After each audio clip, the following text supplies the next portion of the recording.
ओम शांति। आज से नवरात्रि शुरू हो रहे हैं। नवरात्रों का आज पहला दिन है और आज चारों ओर देवियों का आवाहन हो रहा है। चारों तरफ बहुत सात्विक पवित्र माहौल है। देवियों के भजन चल रहे हैं, आरती चल रही है, मंदिरों में घंटे बज रहे हैं। बहुत सुंदर वातावरण है, बहुत सुंदर ध्वनि है। वातावरण के अंदर बहुत प्योर तरंगे फैल रही हैं, क्योंकि शक्तियों का आवाहन हो रहा है, देवियों का आवाहन हो रहा है। ये 9 दिन हम माँ दुर्गा के 9 रूपों का बहुत विधि विधान से, श्रद्धा से, प्यार से पूजन करते हैं, आवाहन करते हैं, उनकी उपासना करते हैं, जागरण करते हैं, उनके लिए व्रत रखते हैं और शक्तियों का आवाहन करते हैं। देवी को शिव की शक्ति बोला जाता है। एक तरफ तो हम शक्ति बोलते हैं, दूसरी तरफ हम देवी को माँ भी बोलते हैं। माँ का रूप तो बहुत करुणामय होता है, प्रेममय होता है, ममतामय होता है। लेकिन हम जो चित्रों में देखते हैं कि देवी के चरणों में असुर पड़े हुए हैं, उनका देवी ने संहार किया, उनका नाश किया।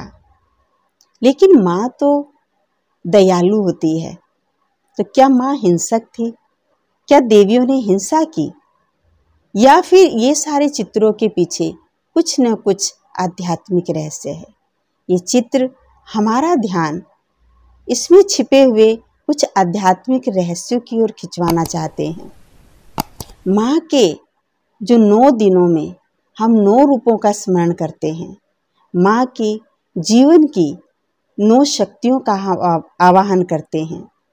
दुर्गा माँ के जो 9 शक्तियाँ हैं, वो 9 दिन तक हम अलग अलग दिन अलग अलग शक्ति के रूप में हम याद करते हैं, उनका आवाहन करते हैं। जैसे कि आज पहला दिन नवरात्रि का माँ दुर्गा का शैलपुत्री के रूप में आवाहन होता है। शैलपुत्री पौराणिक कथाओं के अनुसार बताया गया है, यानी पर्वत की पुत्री। तो पर्वत की कैसे पुत्री है? वो पर्वत की शक्ति कौन सी है जिसको हम शक्ति के रूप में आवाहन कर रहे हैं? पर्वत यानी ऐसे संकल्प जो दृढ़ हैं, जो स्ट्रोंग हैं, ऐसे संकल्पों से जो निर्मित शक्ति है, वो है शैलपुत्री। जो पर्वत जैसी दृढ़ संकल्पों की रचना है, वो है शैलपुत्री। ये वास्तव में हम सब आत्माओं की अपनी शक्तियां हैं। ये 9 दिन तक हम इन शक्तियों का आवाहन करके अपनी शक्तियों को जागृत करते हैं। ये कोई देवियां कोई ऊपर से नहीं आती हैं या कहीं और से आके हमें शक्ति नहीं दे के जाती हैं, लेकिन हम शक्तियों को जो याद करते हैं, स्मरण करते हैं, तो हम आत्मा की अपनी शक्ति को जागृत करते हैं। क्योंकि कहते हैं जैसा सोचते हैं वैसा ही हमें महसूस होता है। तो ये 9 दिन तक हम अलग अलग दिन अलग अलग शक्ति का आवाहन करते हैं, अलग अलग दिन अलग अलग शक्ति का स्मरण करते हैं, उसको याद करते हैं, तो वो शक्तियों को हम जागृत करते हैं।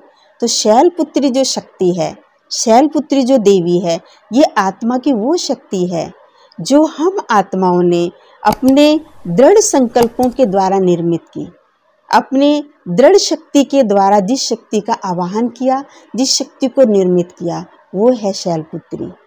फिर पौराणिक कथाओं के अंदर दिखाते हैं कि जो शक्ति है शैलपुत्री, उन्होंने शिव को अपने पति के रूप में स्वीकार करना चाहा और उसके लिए उसने बहुत तपस्या की, बहुत साधना की और उनकी साधना से प्रसन्न होकर के शिव ने उनको स्वीकार किया।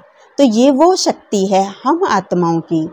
हमने जब परमात्मा को अपना बनाने के लिए, परमात्मा समान बनने की हमने तपस्या की, परमात्मा समान बनने का हमने संकल्प लिया, दृढ़ संकल्प लिया, व्रत लिया, परमात्मा समान बनने के लिए हमने अपनी सोई हुई शक्तियों को जागृत किया, अपने आप को जागृत किया, अपने श्रेष्ठ संस्कारों को जागृत किया, अपनी श्रेष्ठ आदतों को जागृत किया।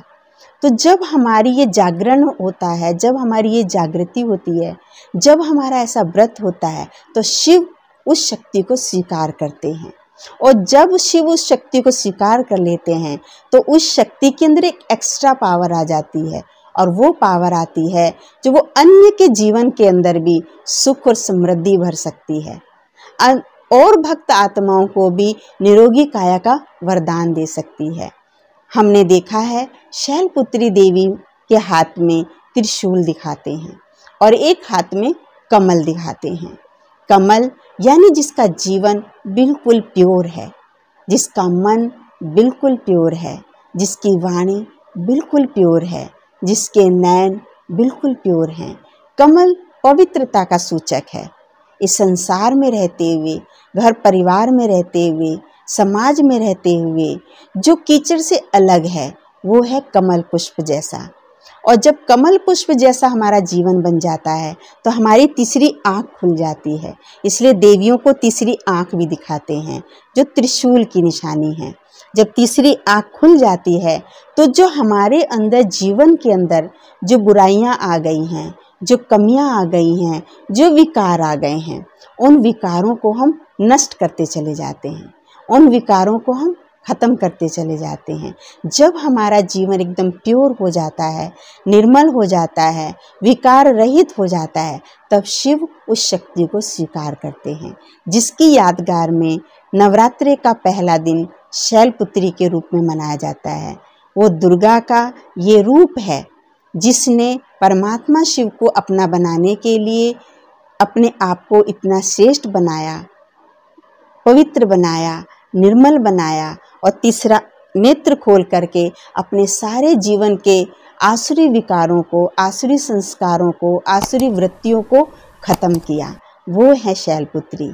तो आप भी आज शैलपुत्री शक्ति का आवाहन करें और अपने जीवन में श्रेष्ठता को, दिव्यता को अपनाते हुए शिव के करीब अपने आप को महसूस करें। अपनी उस शक्ति को जागृत करते हुए शिव को अपने पास महसूस करें, शिव की शक्ति को अपने पास महसूस करें, तो शिव आपको ज़रूर स्वीकार करेंगे। आपका आज का जो व्रत है वो ज़रूर सफल होगा। ओम शांति।